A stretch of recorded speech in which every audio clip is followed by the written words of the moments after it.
So what's your lifestyle like, living back at home with mum and dad still? Well, you know, it's okay. I mean, the whole thing about not having such an independent lifestyle, I mean, I'd say that is a factor. But I'm very lucky because I get along with my parents well, and, you know, I've done a lot of self-development work in terms of, like, doing a course at Landmark, and that's really helped in terms of communication, which I think is key. But, you know, there's still I come against issues about, you know, feeling like a teenager still sometimes, and I'm dating people, what are the rules of dating, and like getting texts about when I'm going to be back. And so, you know, I still come up against, you know, dealing with my parents sometimes treating me like a teenager. Rather than a 28-year-old woman, which you are. And of course, this probably wasn't the plan, was it? I'm sure you didn't see yourself living with your mum and dad still at 28. No, I didn't. Why is that? Why can't you move out?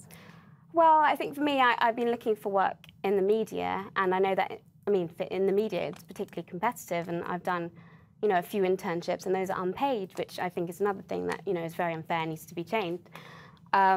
And, you know, I've had intermittent work, but it's not enough to, like, you know, to move out for, and I've moved out for a bit, but, you know, the prices are so ridiculously expensive. It's like £500 a month for a tiny little flat in Hackney, or, you know, it's not affordable. So if you had a full-time job, you would be happy to move out, and would you be happy to move somewhere that fitted your budget? Because somewhere that's not so nice, and a flat that's not as nice as your parents' home, that's not the issue. Of course, yeah. Right, OK. Sue, I'm sure there are many people like Priscilla who are watching tonight thinking, I'm completely in her boat. What's going on? I've actually got my son who's 22 coming up, and he's moving out soon in September to rent. The problem is for them is to save up, to be able to buy and get on the property ladder, isn't it? Yeah. Where do you start? And if you're not in full-time work, it is very, very challenging. But I work with a lot of parents that are trying to cope with the return of the sort of the boomerang kids that come back, because, of course, the kids come back and act like teenagers in a sense, that they revert back to not really putting their plates in the dishwasher or cutting the grass, whatever it might be. It works both ways, and we were talking about this earlier, that actually you've got to have that sit down, strike when the iron is cold, not when you're all cross as a parent, and have that conversation about, look, you know, we need to empty the bins, what are our ground rules here? Because you're not a teenager, you are a young adult back, and I do need to know if you're home for tea, not because I'm chasing you, but I need to know whether to include you in the meal, and do I lock the door at 12 o'clock? Are you coming back?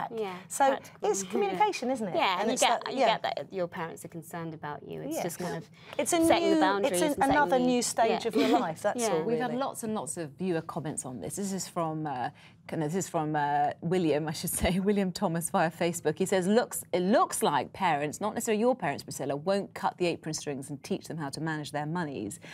What do you think about that? Do you think that that is potentially a good point to make, Priscilla? That they won't... that your mum and dad won't let go, that they quite like having you at home. Well, yeah, I think my parents do like having me home. They do, and my mum says that.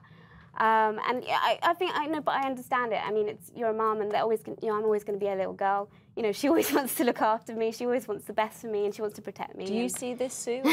Parents not like helicopter parenting these days. You look after your children until they're 40 years old these days. Yeah, well, yes, and then they choose your home, don't they, what you go into. It's a difficult transition. It's a difficult time for young people.